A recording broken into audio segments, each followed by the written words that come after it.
বাংলাদেশের মানুষ বেশি আবেগে নাইছেন না, একটু খতিয়ে দেখেন বাংলাদেশকে কারা জঙ্গিবাদী রাষ্ট্র হিসেবে প্রমাণ করতে চায়, বাংলাদেশকে কারা মৌলবাদী রাষ্ট্র হিসেবে প্রমাণ করতে চায়। যে বলা হচ্ছে সেখানে মসজিদ নির্মাণ করো, কেন বলা হচ্ছে না মন্দির নির্মাণ করো? প্রত্যেকটা ঘটনার পিছনে কি রয়েছে, কি ষড়যন্ত্র রয়েছে আপনারা দেখেন নাই? ভিডিও ভাইরাল হয়েছে, কি বলা হচ্ছে সেনাবাহিনীর উপর দিয়ে বুলডোজার চালানোর জন্য। এটা কোনো কথা হইলো? এটা কি আপনারা গ্রহণ করছেন? বলেন গ্রহণ করছেন? বলা হচ্ছে কিসের সেনাবাহিনী? What is this? এই সেনাবাহিনী যদি জনগণের পক্ষে না দাঁড়াতো তাহলে এই বিপ্লব কোনোভাবেই সফল হতো না। সফল হতো? কোনোভাবেই এই বিপ্লব সফল হতো না।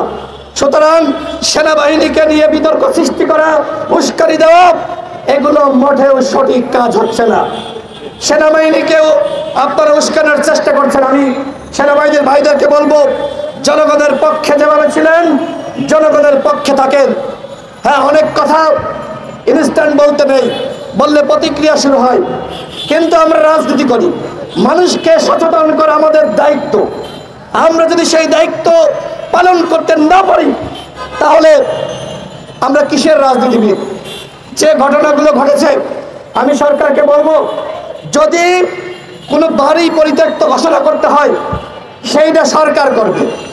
এই মুহূর্তে যদি সরকার দায়িত্ব রয়েছে, যদি কোনো বাড়ি ভেঙে ফেলা লাগে তাহলে সেটি সরকার তদন্ত কমিটি গঠন করবে যে এই বাড়ি পরিত্যক্ত হয়ে গেছে, যে কোনো সময় এই বাড়ির ছাদ ভেঙে পড়তে পারে, এই বাড়ি ভেঙে নতুন বাড়ি নির্মাণ করতে হবে। বা সেখানে যদি মসজিদ, দেখেন আরেকটি বিষয় দেখেন, যে বলা হচ্ছে সেখানে মসজিদ নির্মাণ করো, কেন বলা হচ্ছে না মন্দির নির্মাণ করো? প্রত্যেকটা ঘটনার পিছনে কি রয়েছে, কি ষড়যন্ত্র রয়েছে, এগুলো আপনার বাংলাদেশের মানুষ বেশি আবেগে নাইছেন না, একটু খতিয়ে দেখেন বাংলাদেশকে কারা জঙ্গিবাদী রাষ্ট্র হিসেবে প্রমাণ করতে চায়, বাংলাদেশকে কারা মৌলবাদী রাষ্ট্র হিসেবে প্রমাণ করতে চায়। এই যে এখানে মনে করেন মারামারি শুরু হয়ে গেল, স্লোগান শুরু হলো নারায়ে তাকবীর আল্লাহু আকবার। কি বার্তা যাবে? মৌলবাদের উত্থান হয়েছে, এই যে মৌলবাদীরা বিশৃঙ্খল মারামারি করছে। আমি ডক্টর ইউনূসকে বলবো, যদি সক্ষমতা থাকে আওয়ামী লীগকে গ্রেপ্তার করেন, শেখ পরিবারকে গ্রেপ্তার করেন। যদি সক্ষমতা থাকে শেখ হাসিনাকে, ওবায়দুল কাদেরকে ভারত থেকে ফিরিয়ে এনে বিচার করেন। যদি সক্ষমতা থাকে গণহত্যার বিচার করেন। আমরা বারবার দাবি জানাচ্ছি, আমরা ৬৪ জেলায় আপনারা দেখেছেন আমরা গণহত্যার বিচারের দাবিতে, এবং আওয়ামী লীগ যে গণহত্যা চালিয়েছে, দল হিসেবে আওয়ামী লীগের সাংগঠনিক কার্যক্রম স্থগিত করা, নিবন্ধন স্থগিত করা, এই দাবিতে আমরা ৬৪ জেলায় ডিসির মাধ্যমে মাননীয় প্রধান উপদেষ্টা বরাবর আমরা স্মারকলিপি দিয়েছি। এবং এর আগে যখন আমরা প্রধান উপদেষ্টার সাথে দেখা হয়েছে বা যে কোনো আমাদের সরকারের কর্মকর্তার সাথে দেখা হয়েছে, আমরা সবসময় বলেছি গণহত্যার বিচার করতে হবে। গণ অধিকার পরিষদের বাইরে আর কোন দল সংগঠন এইভাবে গণহত্যার বিচারের দাবিতে এতটা সোচ্চার ছিল না। গণ অধিকার পরিষদ মনে করে এই গণহত্যার বিচার যদি না হয় তাহলে শহীদের রক্তের সাথে বেইমানি করা হবে, গণহত্যার বিচার হতেই হবে। এবং এই সরকারকে বলবো, কাজ করেন।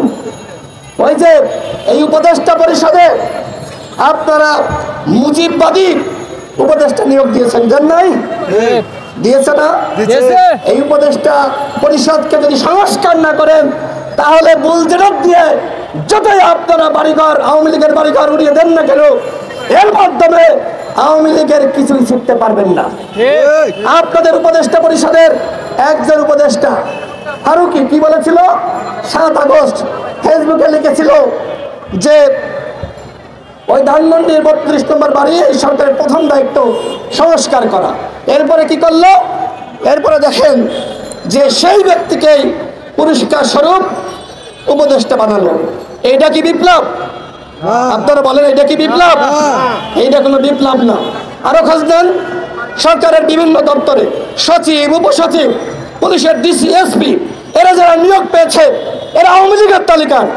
একদিকে তোমরা কি করছো, তোমরা আওয়ামী লীগের পুনর্বাসন করছো, অন্যদিকে তোমরা যে বিপ্লবী সেটি প্রমাণ করতে চাও। এটাকে কি বলে? এইটাকে বলে সাপ হয়ে তুমি সাপ হয়ে সবল মারো আর উজা হয়ে ঝাড়ো, সাপ হয়ে দর্শন করো আর হচ্ছে উজা হয়ে ঝাড়ো। এই যে নাটক, এই নাটক কিন্তু জনগণ বুঝে ফেলিয়েছে। আমি গতকাল সরকারকে বলেছি আপনাদের অবস্থান স্পষ্ট করুন। আগামী 48 ঘন্টার মধ্যে যদি আপনারা আপনাদের অবস্থান স্পষ্ট না করতে পারেন তাহলে আমরা কিন্তু যমুনা ঘেরাও করব। ওই যমুনায় যারা কর্মকর্তা রয়েছে সেখানে এখনো পর্যন্ত রয়ের এজেন্ট রয়েছে, আওয়ামী লীগের প্রত্যুত্তর রয়েছে। এই বাড়িঘর ভাঙছে সেখানে কিন্তু আওয়ামী লীগ নাই। আওয়ামী লীগ যেখানে যেখানে রয়েছে যদি পারো তাদেরকে ধরো, গ্রেফতার করো, শাস্তি দাও। আওয়ামী লীগ যে অপরাধ করেছে ওরা কোনো ক্ষমা পেতে পারে না। তবে হ্যাঁ, যারা আওয়ামী লীগের নিরীহ এবং সাধারণ সমর্থক কর্মী রয়েছে তাদের সাথে জুলুম করা, অন্যায় করা, মামলাবাজি করা চলবে না। আমরা একটি নতুন রাষ্ট্র বিনির্মাণ করতে চাই যেখানে হঠকারিতা চলবে না, যেখানে নিয়ম শৃঙ্খলা থাকবে, যেখানে প্রতিবাদ থাকবে, যেখানে ন্যায় বিচার থাকবে, যেখানে আইনের শাসন থাকবে, যেখানে বাংলাদেশের মানুষের বাক স্বাধীনতা থাকবে, যেখানে বাংলাদেশের মানুষ ক্ষুধার্ত থাকবে না, 2 বেলা 2 মুঠো খাবার খেতে পারবে। সে বিষয়ে আপনাদের দৃষ্টিকোণ নাই। আপনারা এখন জনগণকে বিভ্রান্ত করছেন। 2 দিন পর পর নানান নতুন নতুন ইস্যু তৈরি করছেন। এই ইস্যুর ফলে জনগণ যদি সারাক্ষণ চেপটা হয় তাহলে কিন্তু এই দেশের কোনো পরিবর্তন হবে না। এই দেশের যদি প্রকৃতপক্ষে পরিবর্তন করতে চান তাহলে আমি মোহাম্মদ ডক্টর ইউনূসকে বলবো অনতিবিলম্বে জাতীয় সংলাপের আয়োজন করুন এবং সেই সংলাপে আলাপ আলোচনার মাধ্যমে জাতির কাছে সমস্ত দলকে সাথে নিয়ে আহ্বান জানান যে আপনারা জাতীয় ঐক্য এবং সংহতি প্রতিষ্ঠা করতে চান।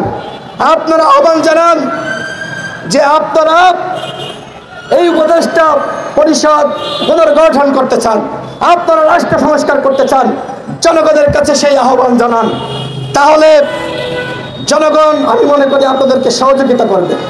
অন্যথায় যেভাবে এই জনগণের আস্থায় ভাটা পড়েছে, যেভাবে রাজনৈতিক দলগুলোর সন্দেহ তৈরি হয়েছে যে আপনারা রাষ্ট্র সংস্কার না, আপনারা মূলত নতুন একটি কিংস পার্টি গঠন করতে চান এবং রাষ্ট্র সংস্কারের নামে ভাউতাবাজি করছেন, সময় ক্ষেপণ করছেন।